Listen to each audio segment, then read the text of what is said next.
Rule 5 of Jordan B. Peterson's 12 Rules for Life and Antidote to Chaos is, do not let your children do anything that makes you dislike them. We'll adjust the rule itself in a few minutes, but for now, let's open up with the weird messages I got from the first half, as is tradition.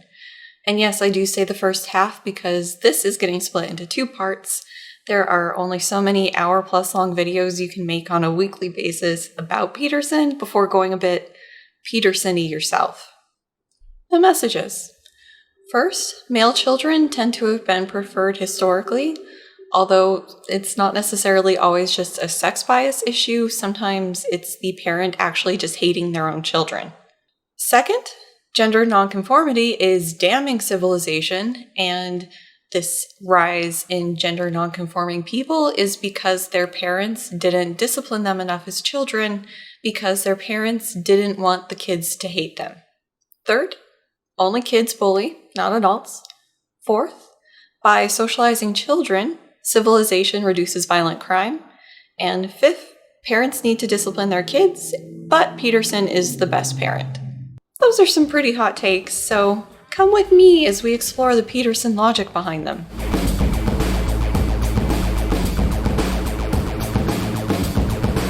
Welcome back to the Bjork of BreadTube and my descent into style madness with another rule from Peterson. Before I forget again, there is a little bit of a visual shorthand for the different streams of thought in this video. This is Peterson in the book. This setup with the Pika in the lower left corner is me talk. Finally, Lab Goggle Pikachu means we're talking references and science. Also, just to point out that I use the book's section title names for the section names in the video, so that's where those are coming from. And enough chit chat, let's get to the video. Peterson kicks off this chapter by talking about a time he saw a kid have a full-blown meltdown in the airport, screaming, kicking, crying. You know, you've seen kids have meltdowns.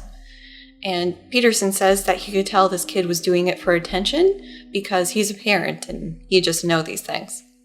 And his bottom line in sharing this story is that the parents should have done something to bring the shameful episode to a halt. More thoughtful parents would not have let someone they truly cared for become the object of the crowd's contempt. I initially ended up in contact with Andy Fellows, a fellow YouTuber who is doing some great work on cults. You should check him out. Links somewhere. When he asked Twitter what it's called when someone thinks that because they are or think a certain way, everyone else must be that or think that way too. The cognitive shortcut in this case is the projection bias, and it seems like Peterson has it in full force, especially in this chapter. Granted, most people don't enjoy the sound of a child crying or screaming or in full meltdown mode. It's not pleasant, especially as a non-parent, you're not used to it. But I don't think most people jump to the assumption that the parent is just failing their child, and if it was up to them, they'd have the kid completely under control, especially in an airport. I mean, take it from the kid's perspective, especially if they're young. They are beyond stressed out. Their parent is stressed out. Maybe they just got off the airplane where they can't pop their ears and so it's painful. They're tired. They just want to go home, but now they're like in some foreign place, going to meet some people that they don't know. It's scary and it's stressful, and it's understandable that if the trip isn't going smoothly, the kid might be having a hard time with it. But not Peterson. If he's unhappy and judging the parents, then everybody else must be too.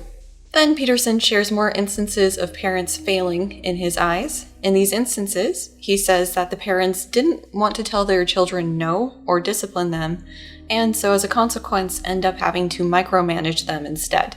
The desire of his parents to let their child act without correction on every impulse perversely produced precisely the opposite effect. They deprived him instead of every opportunity to engage in independent action. Because they did not dare to teach him what no means, he had no conception of the reasonable limits enabling maximal toddler autonomy. It was a classic example of too much chaos breeding too much order, and the inevitable reversal. The style madness is in full force in this quote. Jeez. So, let's be clear. I am not a parent. I've only had cats. So any parenting tips or traits or any of that I have are strictly from theoretical perspectives, maybe a little bit supervised empirical, and animal models. So just keep that in mind when we're in this rule. That being said, I imagine anyone visiting Peterson, especially in his house, would probably try to keep their kids on a short leash. I can just see him, like you're talking with him, your kid's doing whatever, and I can just have this mental image of him eyeing the kid. You're talking with Peterson, but his eyes are on the kid, making sure that they're not going to get into any mischief. And maybe his house isn't all that kid-friendly, and there's a lot of things that could be broken. And even the best behaved kid has a limit, especially if they're curious. You know, mom or dad is trying to keep them close and the kid wants to explore. So maybe you let the kid explore a little bit and, oh good, they're going for the thing that looks like a toy but is actually like this rare collectible mask from South Africa or something. So you try to make sure the kid doesn't do anything to upset Peterson's possessions, which would kind of be a good thing, but apparently to Peterson is just unacceptable. And like I said, even the best behaved kid has limits on how well they can stay very well behaved before kind of just letting off some of the energy that kids are just known for. And a visit to Peterson probably wouldn't be short. So at some point, the kid's going to be wanting to bounce off the walls, and the parents might be trying to contain it because, again, Peterson is just eye-judging them the entire time. I have relatives like this. It's exhausting. You'll be there talking with them, maybe playing with their dog, because it's a very good boy and he needs to be played with. And so you're having this conversation, and you can tell the second that you do something that offended her sensibilities because the eyebrows go up. The disapproving eyebrows. She doesn't have to say anything. I know she didn't like, however, I just played with the dog with the toy. Yes, I am putting Peterson on the same catty level as my elderly aunt. His second example includes a tale of a group of kids dominating a dinner party with their childish hijinks. And in this, he highlights the parents of these kids being totally just mortifyingly embarrassed and being completely unable to intervene. Just because you're embarrassed for the parents doesn't mean that the parents are actually embarrassed, Peterson. In my experience, kids are a very welcome change of pace from grown-up dinner party blah blah blahing.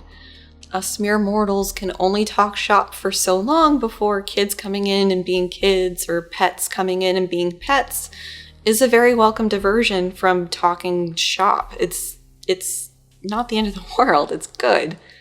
And talking with my husband about this, he was saying that some of his favorite adults growing up were the ones who would sit at the kids' table instead of the adult table at like Thanksgiving or whatever. Those were the fun people to be around, the ones who didn't take themselves too seriously. Peterson. In the now more understood squirrel shift in Peterson's writing style, Squirrel! He brings up an instance of his daughter being hit in the head when she was little by a boy similar aged with the metal toy. Before providing any further information on how that interaction went, he moves forward a year and talking about that boy roughhousing with the boy's sister. And according to Peterson, he viciously shoved his younger sister backwards over a fragile glass surface coffee table. It's unclear if the table was broken or if it was just the kids were playing near it and it was kind of dangerous. Peterson's description of what happened after focuses on the mother and the amount of attention she was giving to the little boy and telling him, like, don't do that, but in a very gentle way. All right, big quote time. She was out to produce a little god emperor of the universe. That's the unstated goal of many a mother, including many who consider themselves advocates for full gender equality. Such women will object vociferously to any command uttered by an adult male, but will trot off in seconds to make their progeny a peanut butter sandwich if he demands it while immersed, self-importantly, in a video game. The future mates of such boys have every reason to hate their mothers-in-law. Respect for women? That's for other boys, other men, not for their dear sons.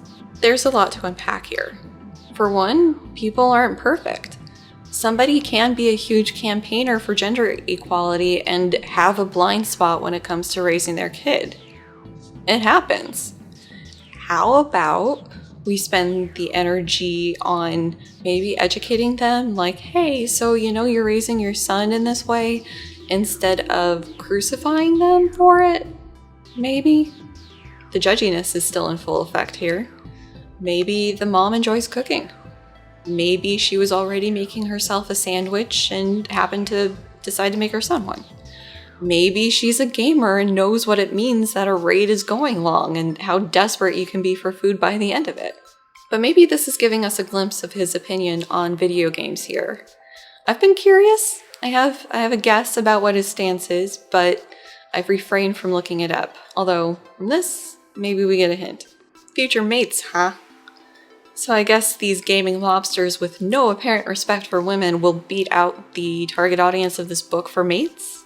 Is that the implication?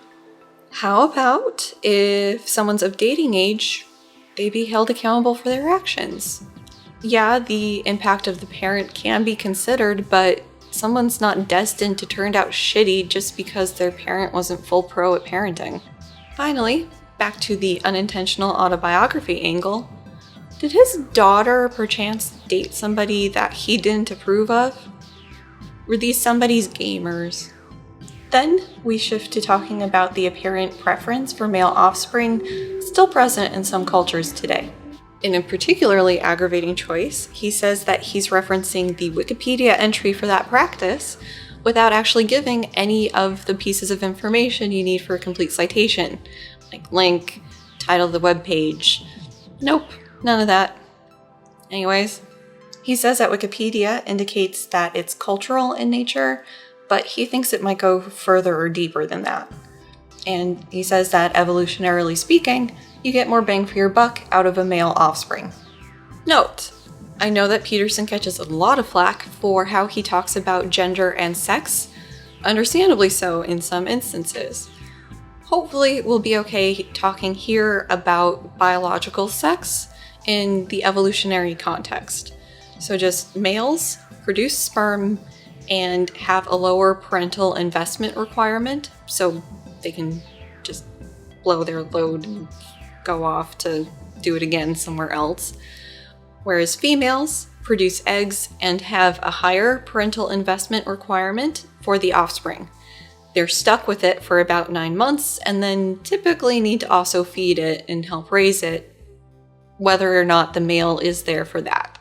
I know culturally there is a lot of interesting stuff to talk about for the different gender expressions in different cultures throughout history, and I'm also trying not to delegitimize or minimize anybody's experience currently, but to keep this train on track, we are talking about biological sex and reproduction and the effect of that in history and evolution.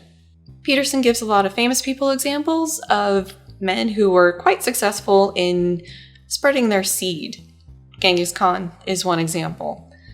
But the bottom line here is that just due to sex differences, there is a differing number of potential offspring for males and females. Males, you just have to supply the sperm, but you don't have to stick around, and it's sort of a viable mating strategy, I guess, if you want nothing to do with your offspring. So you could knock up a bunch of women and just disappear and have tons of children that way. Or if you're like Genghis Khan and you have the infrastructure in place, you can take care of them. But anyways, a woman, you get knocked up, and then there is 9-ish months of making the baby inside of you, popping it out. If that doesn't kill you, there's a couple month recovery period typically before you can get pregnant again, repeat the cycle, and so forth. And there is a limit. I mean, if you have a woman who's churning out a baby roughly once a year, maybe she could have something like 40 kids if she really worked at it, whereas a guy could do that in a month, easy. So, yes, if you are just concerned about your next generation and how many kids are going to have your bloodline, it would be better to invest in your son than your daughter?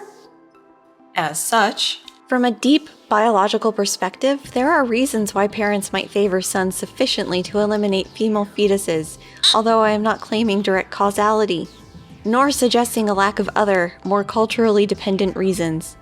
this will come back to child rearing advice soon.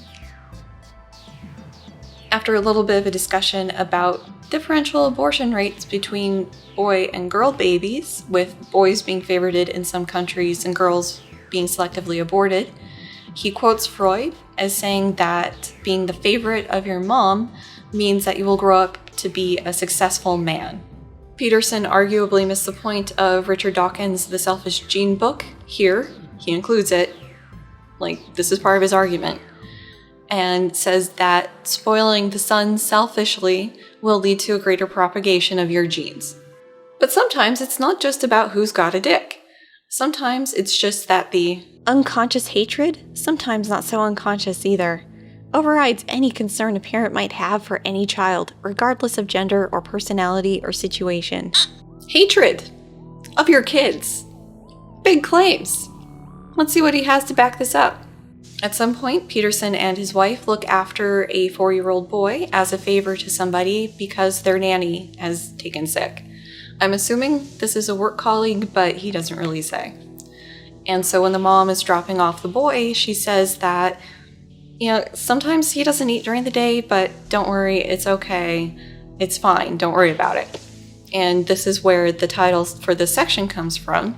But Peterson and his wife get this boy to eat, and so later on when the mom comes to pick up the son, She came down into the room we all occupied.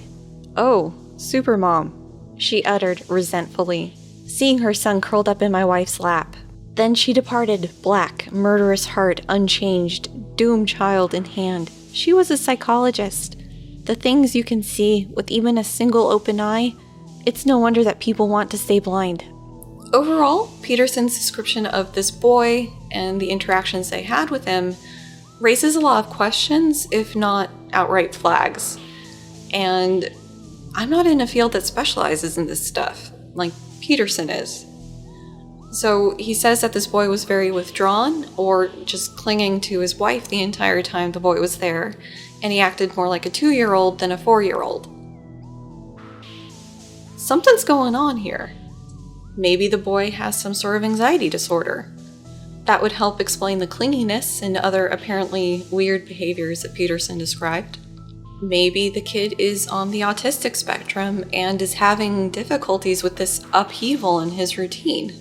If we take Peterson at his word about the mother's intent in all of this, then maybe there's abuse happening. And if that's the case, fucking report it, dude. Don't just let the kid suffer if that's what's going on. But from Peterson's description of the child, it doesn't really sound like he's malnourished, just kind of clingy and withdrawn.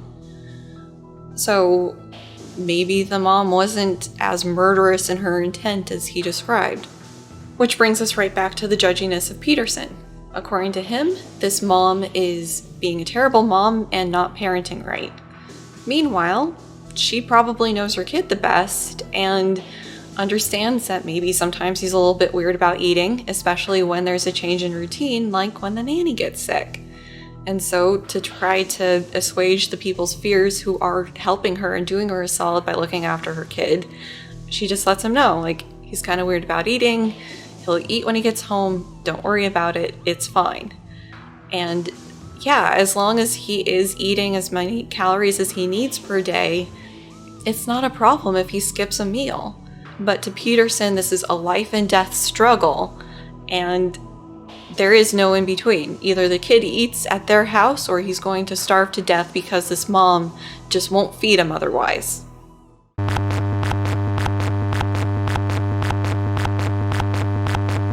The section name comes from Peterson interacting with a client who was having trouble trying to get their kid to go to sleep. And so this client was spending roughly 30 minutes a night trying to get their kid to go to bed. It's unclear how old the child was and what the nature of the fighting the kid was, but 30 minutes every night for a year or a couple years is a substantial amount of time. So according to Peterson, if you spend this much time doing something negative, even with somebody you care for, it leads to resentment, which, as we all know, leads to the chaotic raisin cookies of doom. How are such situations to be understood? Where does the fault lie? In child or in parent? In nature or society? And what, if anything, is to be done? Before we get to his answers, let me share a story. So, when I was little, I loved reading. I was maxing out the Pizza Hut promotion thing. If you remember the little thing with the stickers, every single time I could get a star, I would. Law free pizza. So this started at a very early age, and I was reading by nightlight for a good chunk of my early life. So my nighttime routine, I would get a bath or shower or whatever, brush my teeth, go to bed, be tucked in, and read a story by whichever parent was doing it that night. I might beg for another story, I might beg for another couple stories. Depending on the time, they might cave a little. Eventually, they'd run out of time or patience for me doing this. And, okay, tuck you in, good night, turn off the night lights on, and they go back to the living room. We had a noisy couch.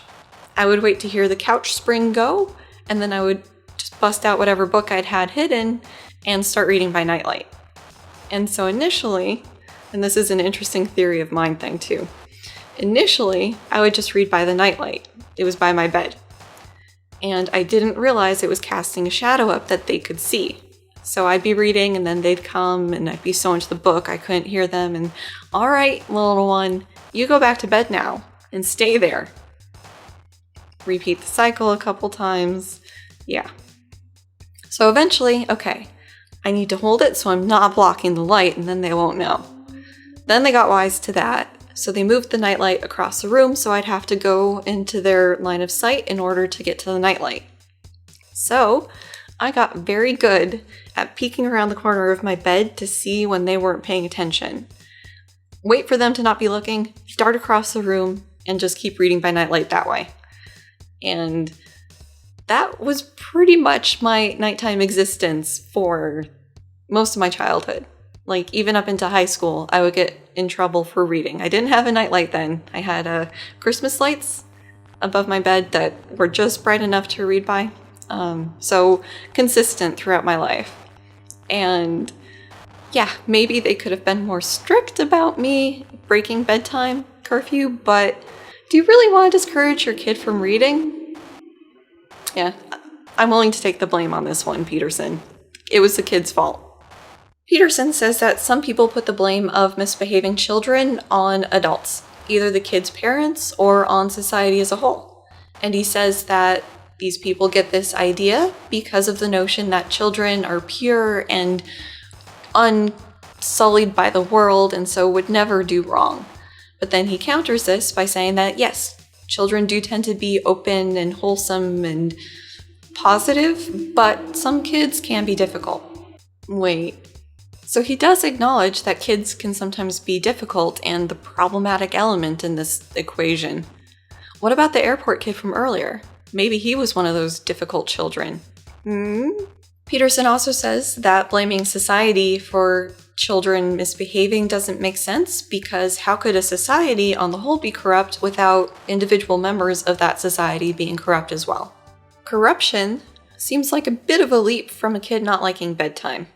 Then we come to this gem. I'm going to present it almost in its entirety because I want you to see what I saw. I don't want to be accused of taking them out of context or reading things into this that aren't here. So it's a long one. We'll go through it.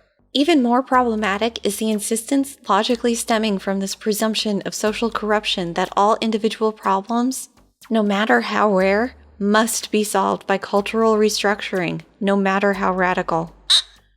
Our society faces the increasing call to deconstruct its stabilizing traditions to include smaller and smaller numbers of people who do not or will not fit into the categories upon which our perceptions are based. This is not a good thing.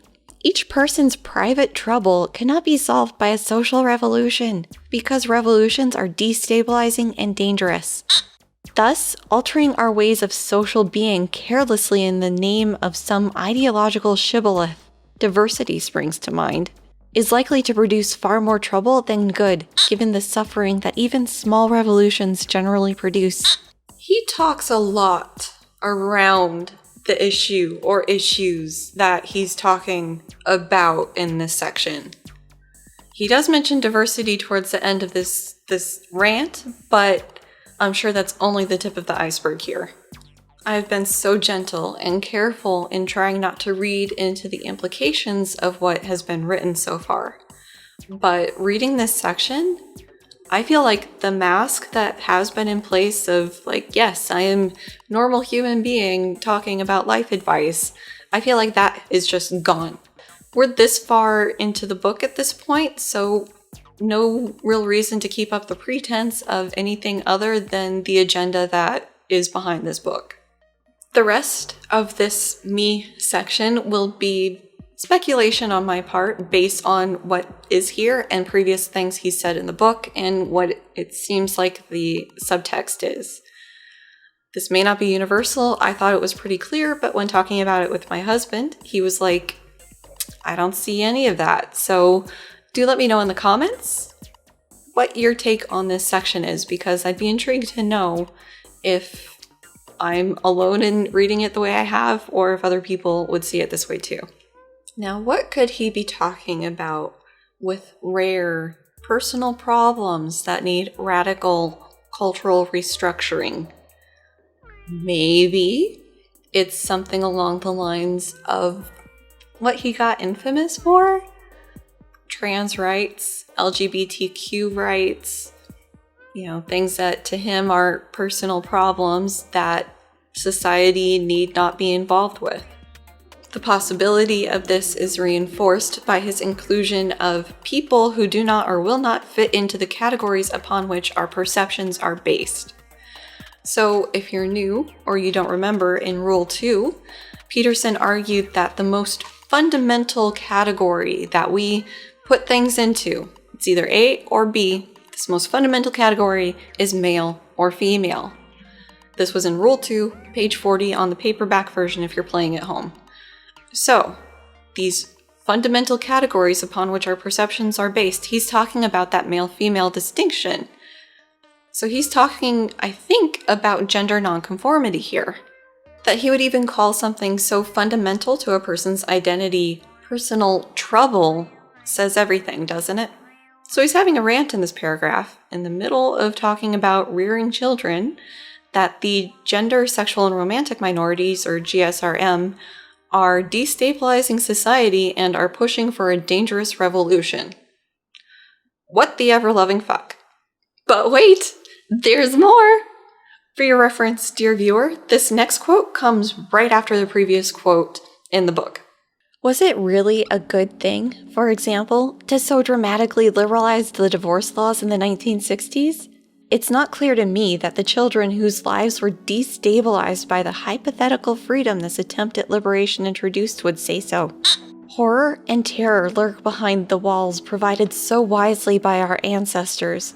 We tear them down at our peril.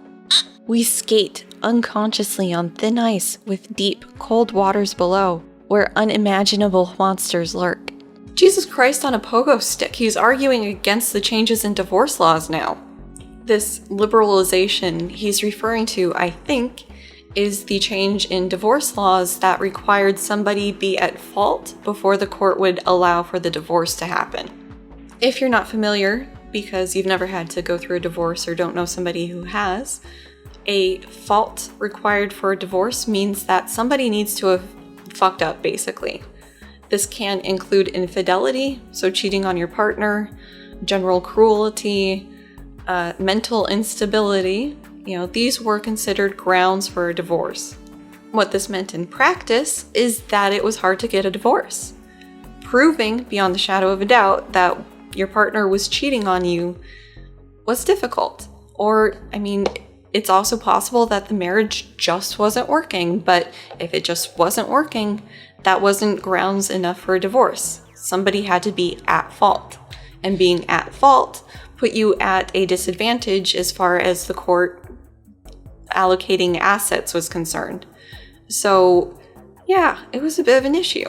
And then there was also the situation sometimes where both people would be at fault, and the court would just be like, you deserve each other. Learn to be better people. Part of the liberalization that occurred was that the court kind of caught wind of people fabricating faults in order to get divorced. And so they had the idea, the correct idea, I'd say, that if we need people to take the law seriously, we need the law to work. And so what this means is, if people are making up faults, so my wife is crazy, my husband slept with his secretary even when those things didn't happen, requiring those faults and people fabricating those faults, maybe we should do away with needing those faults in order for a divorce to happen, now called the no-fault divorce. A benefit to the change or the liberalization in the divorce laws meant that divorced partners had an easier time divorcing their spouse now. So instead of needing to document all of the abuse and all the instances of it and go in court in front of your abuser and say all of these things and have the court believe you, now you can file for divorce, have it be amicable potentially, and just be gone from that person and have them out of your life. Most people would think this would be a good thing. A quick Google Scholar search, and Peterson should have had a clearer understanding on the outcomes of divorce on kids. For example, it's not all sunshines and rainbows going through a divorce.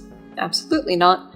But depending on how toxic the family situation was, post-divorce, the kids and the parents can be in a better place emotionally. Also, yes, there are known consequences in terms of behavior issues or other things for kids of divorce, but the risk factors are known and somewhat understood, so things can be done as preventative measures to keep those negative aspects from really affecting the kids as much. You know where horror or terror can lurk? In an abusive partner or parent that you can't get away from because the laws haven't been liberalized yet. Ugh. Because he's talking about divorce, I have to assume that these walls he's talking about are basically monogamous marriage. But even in the Bible, the top lobster daddies didn't stop at one wife. Just let people live. Come on. It's not hurting you. Peterson wraps up the section by saying that parents are afraid of messing up their kids because of the social progress in the 1960s, and as such aren't disciplining their kids as effectively. I wonder how many more times the 1960s are going to come up as a force for bad in this book.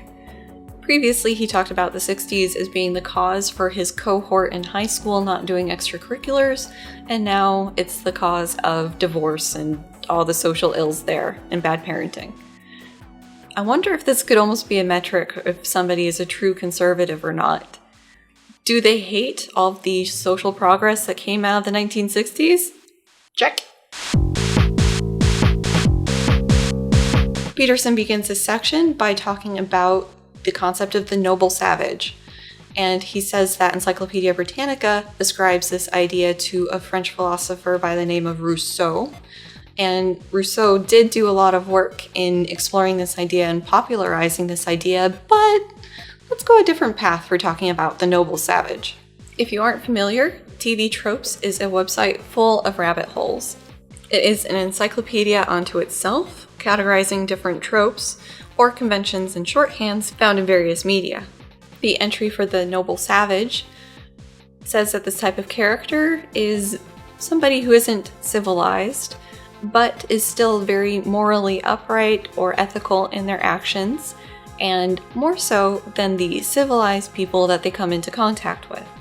Historically, in the US, this type of character would typically be from one of the indigenous populations, whereas in Europe, the character would be from Africa somewhere. Over time, this trope has morphed so that the Ignoble Savages are now aliens in some way. TV Tropes points at a source older than Rousseau as being the progenitor of this trope, even if it wasn't necessarily a name. So Tacitus was a historian of the Roman Empire, and he wrote about the general decadence and immorality of its citizens, and used the Germanic or Caledonian tribes as a counterpoint to this. He wrote that they were very pure and honest and just everything that the Roman people weren't, And he said that they were like this because they weren't civilized like the Romans were. After describing the Ignoble Savage, he says that this idea of the divine child is embedded in our psyche, but it doesn't really represent reality and the duality in the nature of man. He says that people aren't innately good, and if anything, we tend to improve with age. Okay? But then he says that bullying rarely happens in adulthood. His reference for this is a book on childhood bullying in schools, and I won't be able to get my hands on in time for the making of this video. This is not the first time he's mentioned this book, so maybe I should just get my hands on the book and be done with it. However, the author does have a paper from around the same time period on around the same topic, so I think we can get an idea of what's in the book. The focus of this paper is really on the bullying going on in schools by kids, and adults only really come into play either as the target of the bully, interestingly, or as the bully growing up into adults that have behavioral issues and a greater likelihood of ending up in jail. However, another quick Google Scholar search later, and there's no shortage of hits for bullying in adults. A lot of it seems to be focused on workplace settings. So, not so much, Peterson. People bully regardless of age. I wouldn't be surprised if there was bullying happening in retirement homes. In a reference that really should have been used when Peterson was talking about violence in animals, he says that chimpanzees and the way they act to each other are an indicator that civilization can't be the source of our ills, because chimpanzees are capable of and willing to murder each other, to use the terminology appropriate for humans. He then reviews Jane Goodall's work on chimpanzees and their behavior, including the intergroup warfare and just violence towards each other. So, for Rule 2, only man will inflict suffering for the sake of suffering. Animals can't manage that, but humans most certainly can. Bluntly put, chimpanzees conduct intertribal warfare. Furthermore, they do it with almost unimaginable brutality. Chimps can literally tear each other to pieces, and they do. Human societies and their complex technologies cannot be blamed for that. And now just quoting Goodall directly, often when I woke in the night, horrific pictures sprang unbidden to my mind. Satan, a long-observed chimp, cupping his hand below Sniff's chin to drink the blood that welled from a great wound in his face. Jomeo tearing a strip of skin from Day's thigh. Feigen charging and hitting again and again the stricken, quivering body of Goliath, one of his childhood heroes. Back to Peterson. Small gangs of adolescent chimps, mostly male, roam the borders of the territory. If they encounter foreigners, even chimps they once knew who had broken away from the now too large group, and if they outnumber them, the gang will mob and destroy them without mercy. You don't get to have your pretty cake and eat it, Peterson. Either animals are incapable of committing violent acts to each other, or they are. Which is it? Following the chimps, Peterson talks about human murder rates in various times and places and says that civilization reduces murder rates. The murder rate discussion was to highlight the importance of socializing children into society so that they can be functioning members of it, otherwise they'll go feral. And he also says that it's wrong to blame society for all the violent tendencies of human beings to the pathologies of social structure. I'm not a sociologist, so I'm not up to the schools of thought on this. Is anybody making this argument, or is he kind of just strawmanning here? Comment down below. Children can be damaged as much or more by a lack of incisive attention as they are by abuse, mental or physical. This is damage by omission rather than commission, but it is no less severe and long-lasting. Children are damaged when their mercifully inattentive parents fail to make them sharp and observant and awake and leave them, instead, in an unconscious and undifferentiated state. Children are damaged when those charged with their care, afraid of any conflict or upset, no longer dare to correct them and leave them without guidance. You really need to have good, solid sources in order to be able to make the sort of bold blanket statement claims that he is here. But there's none in this paragraph. None. In the context of what he's written about so far, basically it just reads to me as an inattentive parent, whatever that means, is just as damaging to their child as somebody who is outright emotionally, physically, maybe even sexually abusive. That doesn't seem right. In the context of what he will be shifting the discussion towards in the rest of this chapter, meaning physically disciplining your children, maybe he's subtextually making the case here that if you don't physically discipline your children, you're not socializing them appropriately, and so ultimately you're doing as much damage to these kids as somebody who actually abuses them. And I think the key word for this distinction is the mercifully here. A tricky thing here, though, is that depending on what's meant by incisive lack of attention, he might not be wrong. One form child abuse can take is emotional or physical neglect, and that is harmful to kids. But it's unclear if a lack of incisive attention is that type of neglect, or it's just parents not physically disciplining their kids. The vagueness strikes again.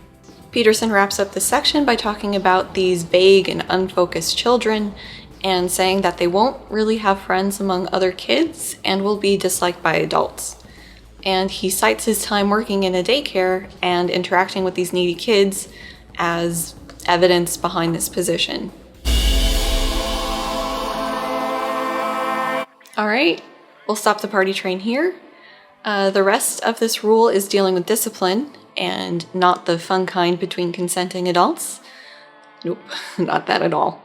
So that'll be for part 2 of Rule 5. As always, if you enjoyed, comment, subscribe if you haven't already, and enjoy this stuff that I've been putting out. I am achingly close to 1,000.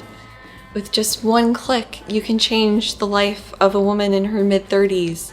Just one click, no cost to you. Or for less than the cost of 1 cup of coffee per day, you can support the channel on Patreon. We have the first patron live stream coming up soon, so check it out. Alright, see you guys in the next video. Bye!